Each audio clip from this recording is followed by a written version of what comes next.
So hold up. What are you doing? I'm gonna open this Covfefe. Oh, okay. And the reason why I'm gonna open it, because you need to drink it. Obviously. Yeah. But at the same time, there's a magnetic top. Oh. And you don't want that in the recording. You want to make sure that it stays as quiet as possible. Or maybe if people are a fan of SMR, Yeah. ASMR. ASMR. Yeah. But at the same time... ASMR, or as I like to call it. Yes. However, there's only one sort of noise that I can make with it. You, on the other hand, you can make all the noises with your leather chair. Yeah, apparently you can... It sounds amazing. We don't have any feedback right now. We're still working on that. We did a check. And in this check... the leather, it crinkled. And it was very Batman-esque, apparently. Yes. At least the new Batman, the new leathery Batman that we just saw the movie recently. Oh my God, dude. Let's talk about that.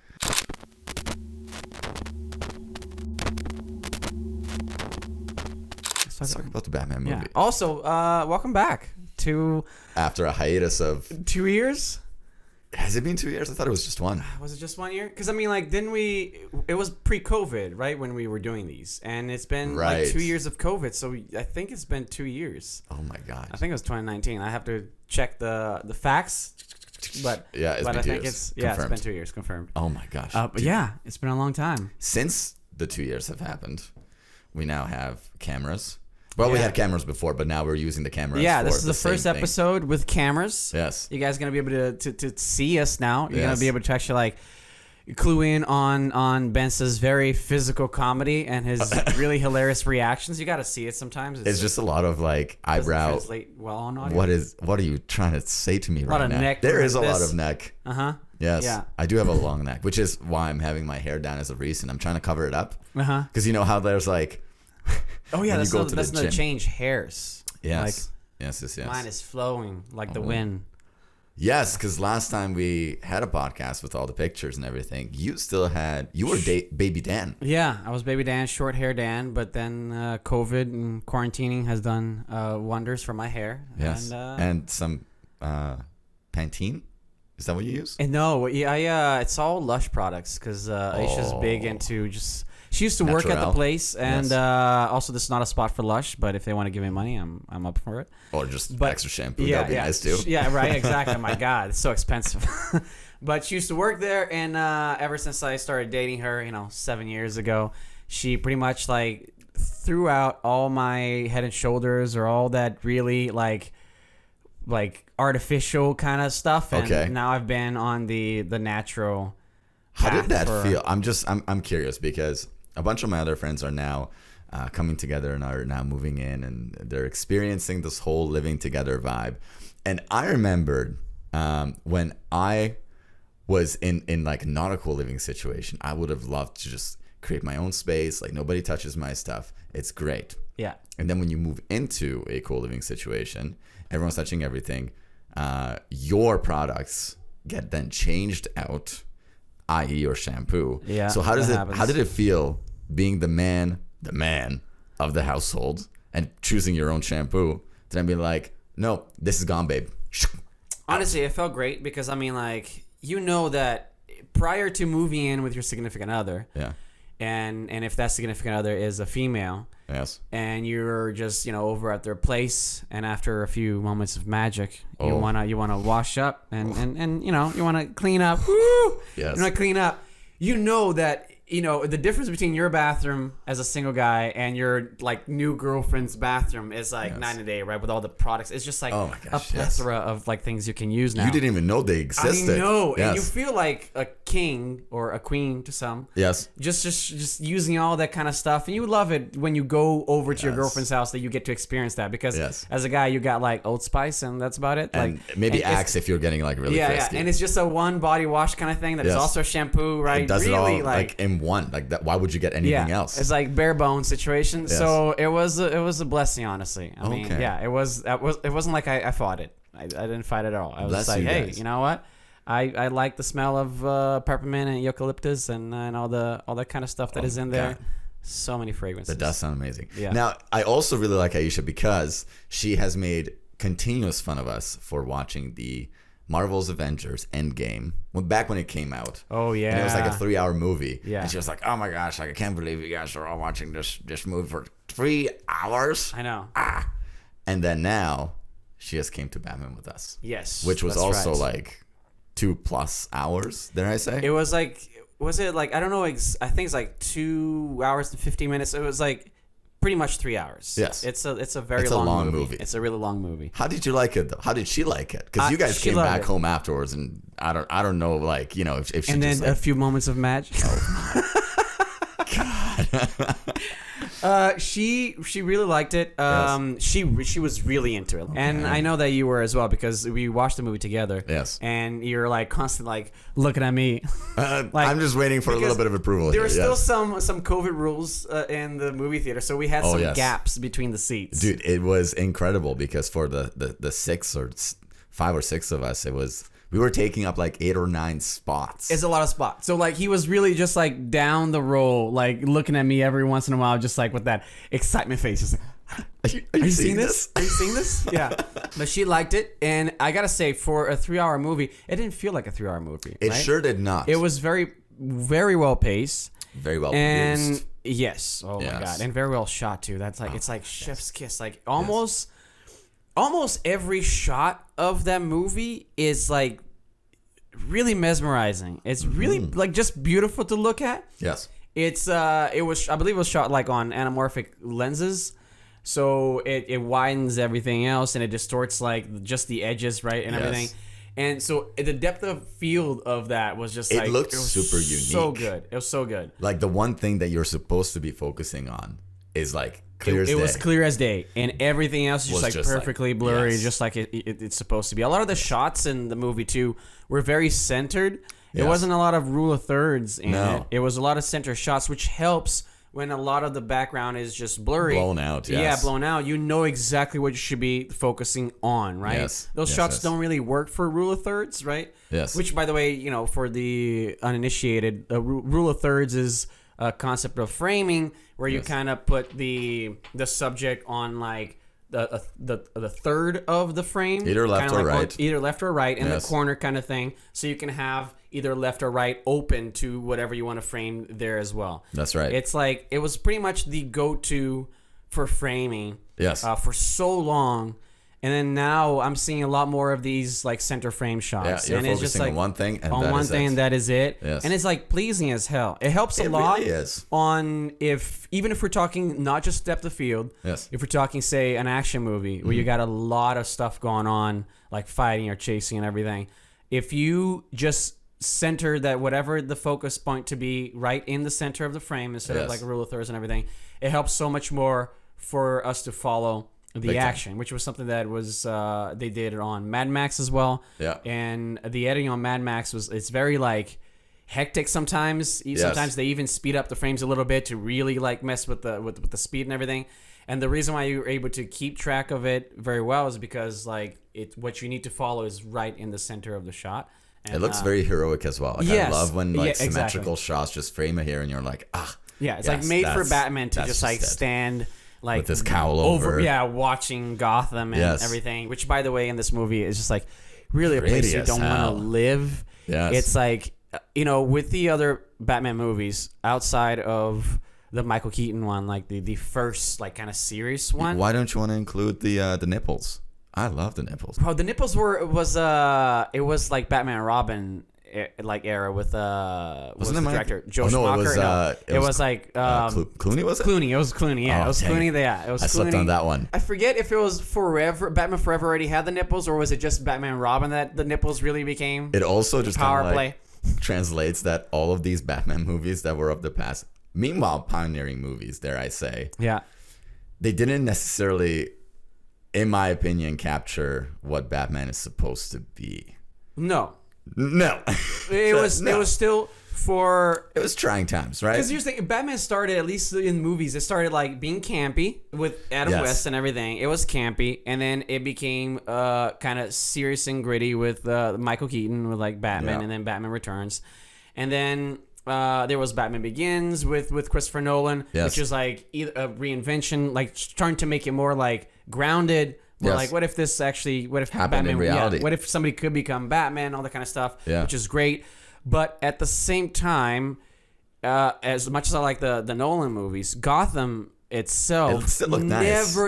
it's like, it looked like Chicago, Yes. right? It just looks like a regular city that you wouldn't mind moving to. But not your favorite. Yeah, exactly. Yes. And then, like as I was saying, with the Michael Keaton movies, those movies, because it was directed by Tim Burton, and Yes. he's very like gothy and vampire. You're like, yeah, he's very weird, a very weird dude.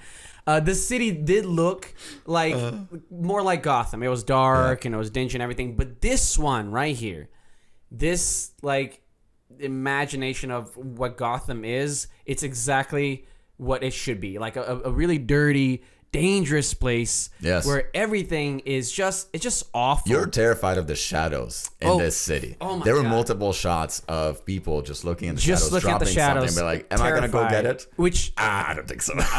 or like I gotta say, like that beginning of that movie already, like it had me sold. To have to have Batman having a narration portion of him just talking to us how he feels about the city and how he's tired and he's still motivated to go on, and then seeing how the criminals are just like terrified of Truly the shadows, right? And of, this is only like 2 years of Batman being just in 2 Gotham. years, which is another awesome thing that we didn't get to see his parents dying again, which for the love of God, thank you. Goodness, Thank yes. you. Like, we don't enough, need it again. Enough like Uncle Ben's dying on these origin stories, right? We know they die. You don't need to show us again. At the same time, there is an orphan story in the movie, which they're still telling a sort of orphan story, which Batman kind of can relate to the kid because of it. It's like everything was so well planned, man. Matt Reeves, I don't think I might be wrong. I think he also had a hand in writing the movie as well, and he's behind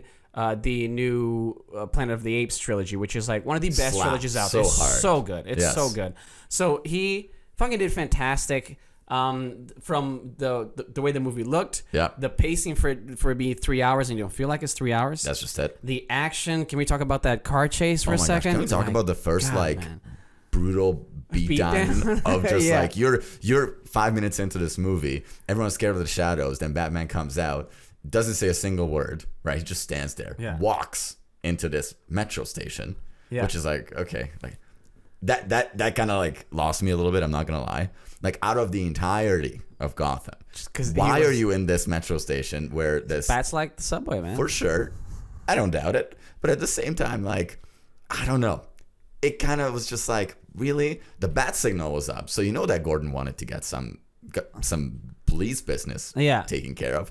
Or just scaring the potentially the criminals in the underworld, which is like something that you kind of get a gist to. He even explains it that in his narration that the bat signal is it's not just a call out for him to come, but for the criminals, it's just to scare the criminals, and Gordon does it like purposely. I think sometimes not even to like I don't expect him to show up, but this will keep people like on their toes, which is like again. It was awesome to see people terrified of Batman. Yes. Really, really scared of this motherfucker. And in addition to all that, when you see that first beatdown, the thing that I had with action movies in like between I want to say like 2008 and like 2017 is whenever there's a freaking fighting scene, the camera is like jarring all over the place. Like you just see fists flying. You can make it out that it's close a fist. to it. It's just like, but there's no like real appreciation for the choreography that goes into it. And you and I now know that fighting choreography is difficult to achieve. Very, and not just like come up with it, but how to shoot it. Because sometimes you can come up with like a cool move, but it doesn't work on camera. It doesn't sell it. Or sometimes you want to actually incorporate something that it would work in a real fight, but like on camera it doesn't look like it. You know, so it's a nice. You got to have a perfect blend of like the fake and the real in there to like wow people, and at the same time look like wow those punches they hurt, right? They are hitting the person. Which is again Batman does get his ass beat by regular criminals just like as he should. Yeah, exactly, as he should. And also it's all Batman this movie, right? It's not. There's not a lot of Bruce Wayne, which I love because there's the whole aspect of that. Most people that are fans of Batman know that unlike other heroes with the secret identity, yes, Batman is his identity, and his secret identity is Bruce Wayne. That's what he wears out in public. Yes. To to that's deal what with carries people. out in this movie. But who he is the Batman, and the movie like to play with that. It was just giving us 90% of Batman. Yes. With just a little bit of Bruce Wayne. Yes. Here and there. I've heard a little bit of criticism on that end. Interesting. Yeah, of people wanting Batman to be a little bit more like his other versions in the past, where he has that playboy personality, right? When Bruce Wayne, which I understand the point of it, because it's to distance himself from Batman, right? That's why he's the playboy. But that's exactly why you see all these bright Gothams, though, because Bruce Wayne is living this good life. Yeah. But this is like, no, man. There are no cool nightclubs for playboys like Bruce Wayne to go and flaunt the cash and everything and all that kind of stuff. So I understand the criticism, but I love the fact that it was Batman. It was him in that suit for 90% of this fucking movie. Yes. It's almost like every time he was Bruce Wayne, he just couldn't wait to get back into his Batcave and just give me my cow. Yeah, exactly. Yes, right? yes. So most superhero movies, we get so much of the alter ego, the secret identity portion, right? I'm sick of seeing Peter Parker going to high school and kind of shit. Like, I just want to see put on the spandex. Spider-Man. Yeah, put on the spandex and go fight some fucking crime. That's what this movie is about. Also, Batman being a true ass detective. Like, it was some investigating shit. It wasn't just ass kicking and car chases. It was him him just walking the crime scene. And looking at shit and not saying a goddamn thing and just casually walking to the side. I'm not gonna lie, that's like big dick energy in Gotham. Dude, it's so. And you see the corner of the photographer of the crime scene follow Batman, take a couple of shots because they missed it. Yes. And it's just dude, big dick swinging over there. He's not saying a fucking word. Nothing. He just looks at people. He just looks around at everything. Yes. In addition to all that, now that DC is starting to finally evolve into what it's, in my opinion, was supposed to be in the first couple of rounds. Let's not talk about Batfleck. Let's not talk about a couple of the TV shows because they were borderline cheesy. Yeah. However, recently they have started doing this merging of the universes thing. Yeah. And I'm not spoiling anything because it has been out for a while. You could go and watch it. It's out there. Yeah. But they've recently started doing this. And what I would like to see is if Batman continues with this Battison thing that's happening right now. I really want them to include Batman Beyond later on in a different timeline. Okay. Because if Matt Reeves is able to pull off this style Batman Beyond would be amazing. Oh my god! Do you remember that show? I didn't watch it as much because I forget what year it came out. So I was already I think I was already heavy into my anime phase by then. Oh yes, and getting out of was coming. Yeah, exactly. And getting out of the the American sort of animation with Batman and Superman and the X-Men, the famous X-Men series. Oh gosh, so good.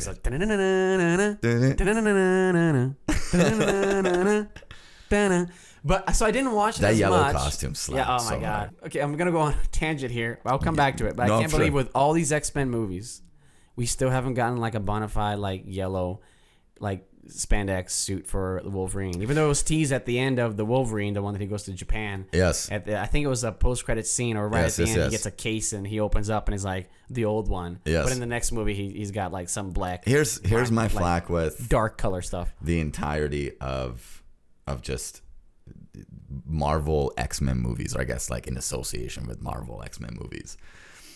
The fact that we have had, I think it was 4 or 5 Wolverine experiences, right?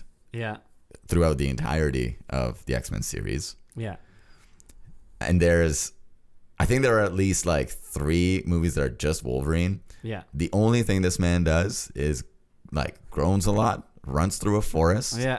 Oh my god, so many scenes of him running through a forest. Yeah, dude. If there's one thing that he's really freaking good at, it's cross-country running. Yeah, I know. He doesn't freaking skip slaughtering people. Oh, yes. Yeah. But Batman Beyond, yes, it would be amazing to see that, especially because it's futuristic, so you merge cyberpunk into it. And that costume, the fact that it just it's amazing. All black and the it's red super logo. Ninja-esque, right? He doesn't have the cape anymore. Yes. He's just I would like to see that. Yes. Yeah. Matt Reeves, if you're for some reason listening, please make Batman Beyond the way that you made The Batman. The Batman. Because it slapped hard. Yes, and I can't wait for the second episode of that saga because big time. I'm looking forward to it. Now that we've talked a lot about the Batman without spoiling anything, I just want to spoil a little bit now. So if you haven't seen it, this is your cutoff point. This is your cutoff point right now. Yes. Cut off right now. Okay, ready? 3, 2, 1.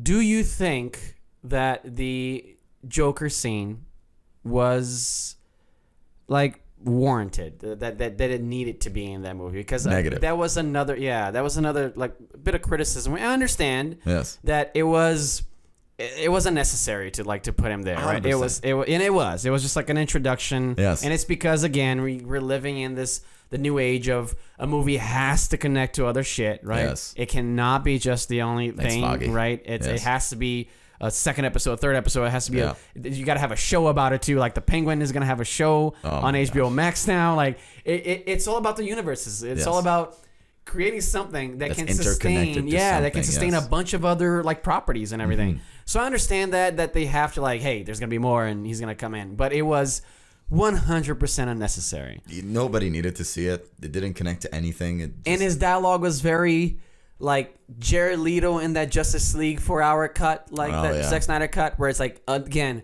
super unnecessary, and the dialogue alone, or should I say his monologue, it's so cringy and so we get it. You're to be fair though, we live in a society. Yes, I will give you that. However, I just hate when people harp on these actors for delivering in such way when they really didn't do it. They just got paid to say the thing, but they didn't write the script. No. And their performance is not exactly like Heath Ledger one that, when it's still the best, the Joker, the best Joker impersonation, or not impersonation, but in character ever is it's that one, right? So it's not like he took the character and did something super original with it, like Heath Ledger did. He was just quirky, like Lex Luthor on Batman vs Superman, where it's just it's just, and I think we need to stop with those villains, Big time. With the quirky. Take some time to write a great villain story. They actually don't even need to say a lot. Batman didn't say a lot in this movie, but whatever he said meant crap. Yeah. Shit. I didn't want to swear, but here we go. Wait, so you're saying the whatever the Batman said? The Batman said actually meant something. Yeah. Even though he didn't say a lot. He didn't say a lot, yes. Yeah, absolutely. He was very, very quiet. Yes. Like a bat. This being our new season, though, I will just take a second to give you guys a new format, I guess, all of you guys that are watching or listening. We're going to be starting to do smaller sequences of this so that you don't hear us banter for an hour at a time. You can now listen to all of us banter for 3 times 30 minutes, which is an hour and a half or whatever, because we're going to be shortening the length of this podcast to make sure that we can deliver you guys both video and photo. So, yes, absolutely. That's because of the inclusion with video. It's much better to make it a little bit shorter, nice and short and easy. So with that, this is this week's Dan. Thank you for discussing Batman with me. Yeah, good to be back. Yes. And good to chat about good old Batman. And I can't wait for it to come out on digital or Blu-ray, because I'm gonna be buying. We're gonna have another 3-hour session. I'll get a costume too. Oh yes, I'll get a Robin one. Oh yeah. We're set.